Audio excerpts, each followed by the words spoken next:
Thank you very much for tuning in. I, of course, am Rotype. We're back in Factorio with Mouse Gunner, and we are having a bit of a power problem. That's not power. Let me show the power stats. Actually, right now, we're not having a problem, but if you go to the 10-minute view, you'll see maybe 5 or 6 minutes ago, our production was at maximum, and it doesn't show here, but the robots were sucking down all of that power. And actually here we can see now the satisfaction is pretty bad. I don't know what the robots are up to right now, but especially if you go to the 1 hour page. Well, it's starting to spike right now. Yeah, so the robots, which we were talking about last episode, that are super helpful. They can deliver you stuff, do all these kinds of things.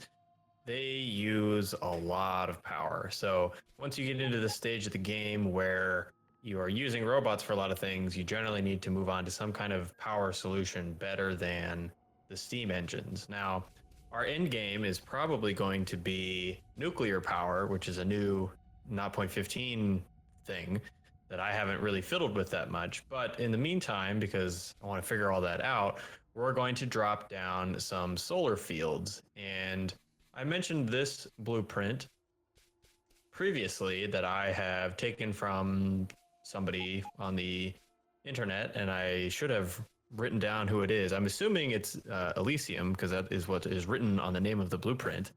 But I found this on Reddit. The Reddit community for Factorio is pretty active. And this is a blueprint design that has the optimum ratio of solar panels to accumulators, such that you can go by solar during the day and then use your accumulators at night, and your accumulators will have just enough power to get you through the length of night. So I went ahead and plopped that, and we'll have to see how long it takes our robots to get out here and build it. But all of these things should be in the robot network. So eventually they should make their way out here and build it. And while we're here, I'm just going to do a couple more. They tile pretty nicely, except for apparently there's one accumulator that runs off the edge. So this might not be my favorite design because it doesn't tile quite perfectly, but close enough that I'm just going to drop a few of these, and you'll see the right edge of this one kind of runs into our train depot, but I don't really care that much. The ratio is nice, but it's not critical. The more important thing is to just get some help for our steam engines that are having some trouble. So the nice thing about all the robot work that we did last episode and getting all this stuff set up is I can just plop this and then leave. As you can see, none of these things have been built yet, but I'm just gonna leave, and eventually the robots will do it.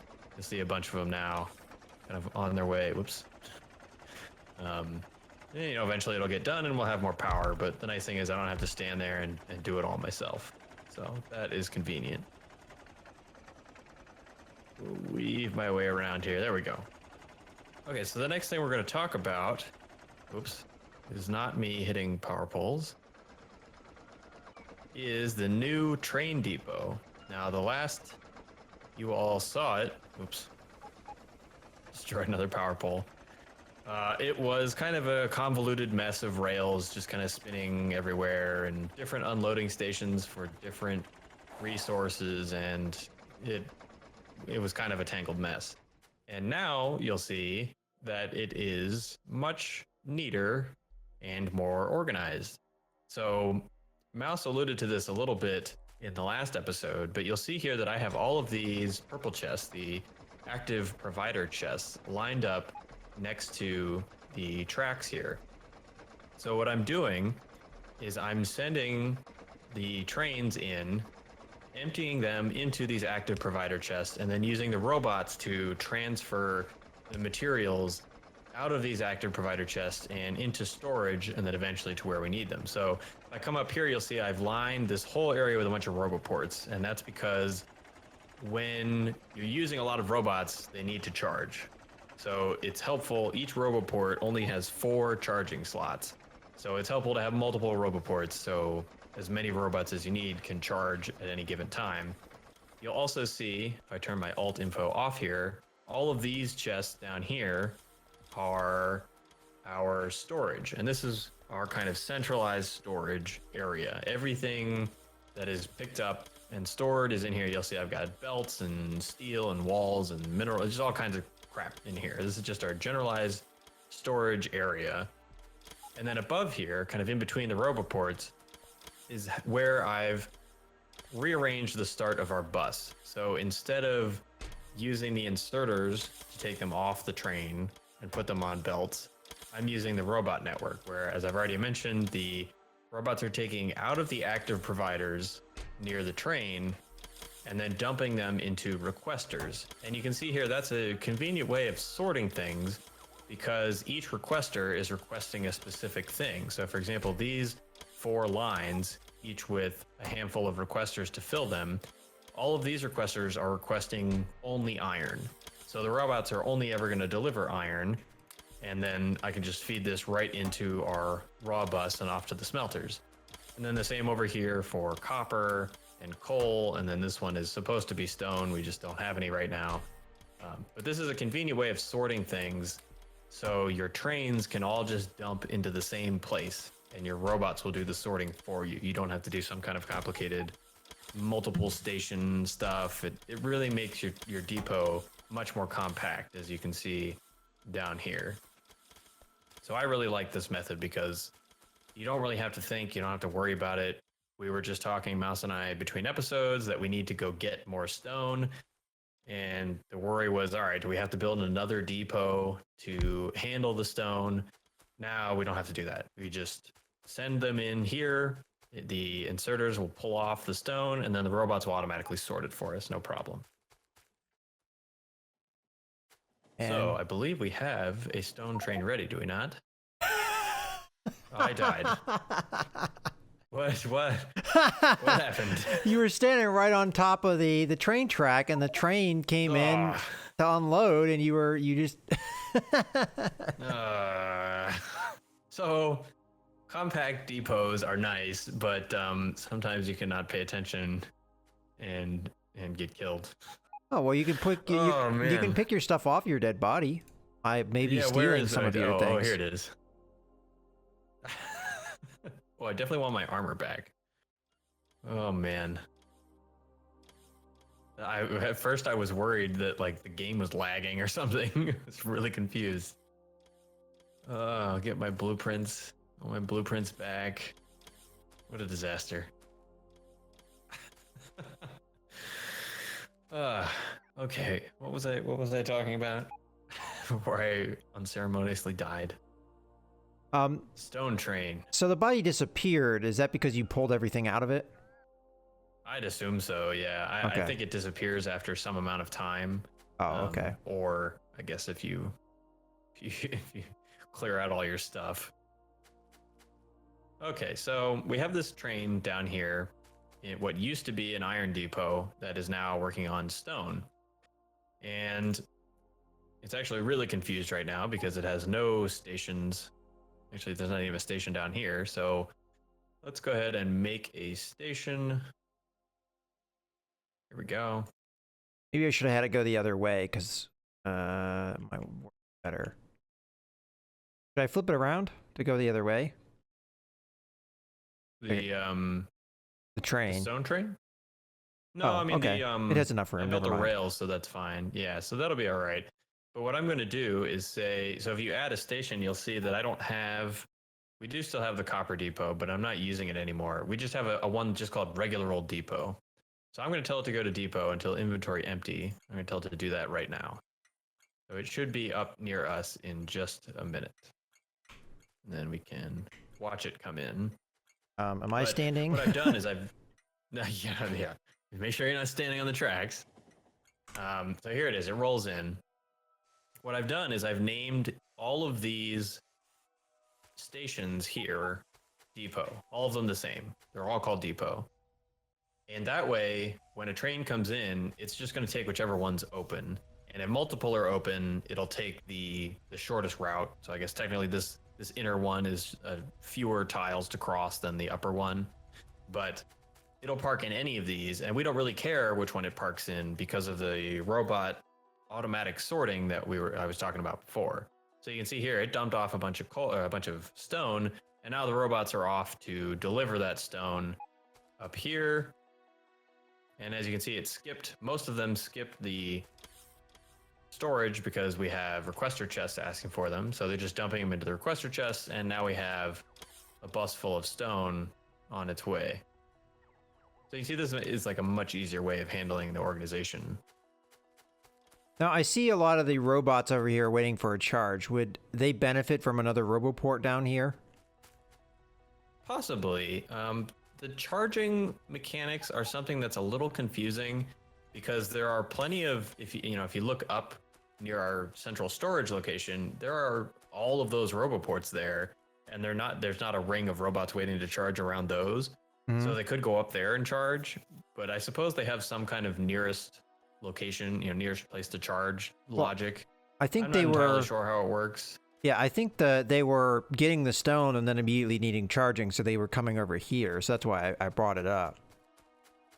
Yeah, so what you'll see often is, people build depots and then just like surround them with roboports to make sure the robots have places to charge. And, who knows which way they want to go to charge, but if there's a roboport in every direction, then, maybe they'll charge.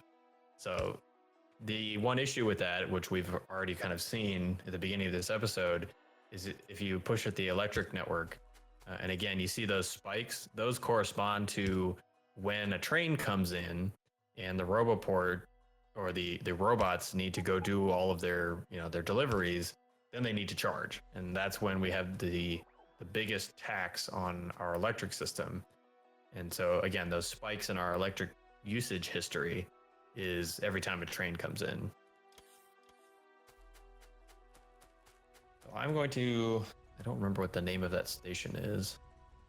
Oh, still called Rotype Station, okay. So we will go ahead and send this train back to Rotype Station until inventory full. And I also like to say, or some amount of time has passed. Say like 60 seconds or something. So now we'll have a semi-regular stone delivery, which is really nice.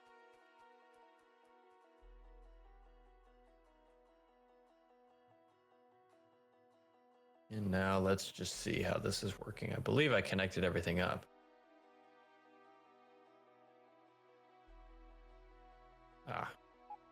One small problem with our copper, but that's easily fixed.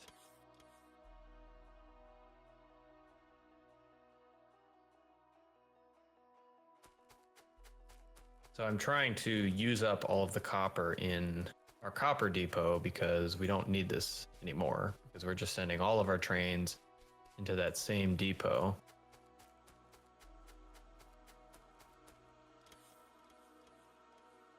Something's wrong with my deconstruction planner. Oh, there it is. Turns out when you die, all your stuff gets messed up. Well, it's the Who would've first thought? death, I think, of this series, is it not? I believe so. However, I did not get the killed by a train achievement, which means I've probably been killed by a train before. Which is a little embarrassing. Well, I don't remember it, so... Good. Well, yeah, I don't know how the achievements work. If it was a single player, single player is separate, or if I have been run over by a train at some point in the past. Neither of us remember it. I have yet to get that achievement. Well, feel free to stand unwittingly on the rail lines and get run over. I still was feel in like it work- was I funny was in- because you had no idea it happened. Well, I was in map view and I was off like looking at some other part of the map. That's why I had no idea. Well, I was just about to say, Yep. and the iron train's coming in, and I see your body standing there, and I was like, well, I guess it's a little late to say that. Thanks for the warning.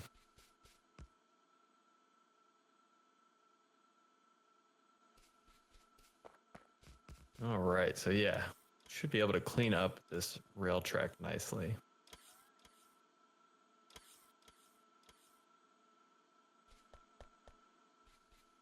As you can see, especially with this new, the visible map, the radar map view, there are just going to be many times where my actual person is just going to be standing still, and I'm just going to be doing things like go take a look at the solar, like laying solar fields, or doing who knows what. Our electricity is While standing still. electricity is still having problems. It's probably because yeah, robots are doing things. Yeah, robots are doing things, and I just noticed we don't have substations being made automatically, which are required for the solar field. We have this big, nice solar field that's being built, but not actually being able to be hooked up to the power grid. Oh, all right. Oh, are there no I'm gonna go poles? down to. So there are poles. Actually, this is a good thing we can talk about. I'm gonna go to. Oh, that's your tank. Where's my car? You should be happy. I almost stole your tank. Figured that would be rude. Oop! Don't get run over. Where They is need my to have car? multiple passenger vehicles in this game. Yeah. Yes. That. Other than the two. I mean, we run with 2 locomotives. But yeah, there definitely should be multiple passenger. I wonder if there's a mod for that. Or like a All right, let's trailer go up. for the cars Yeah. or tanks, you know, something. Yeah, like a motorcycle with a buggy on the side.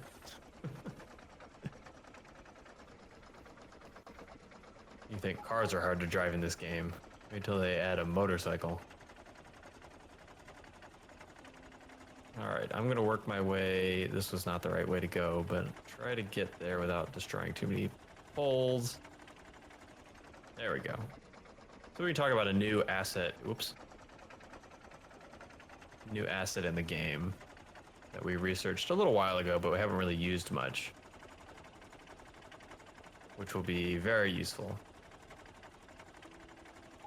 There's conveniently all the building blocks right here.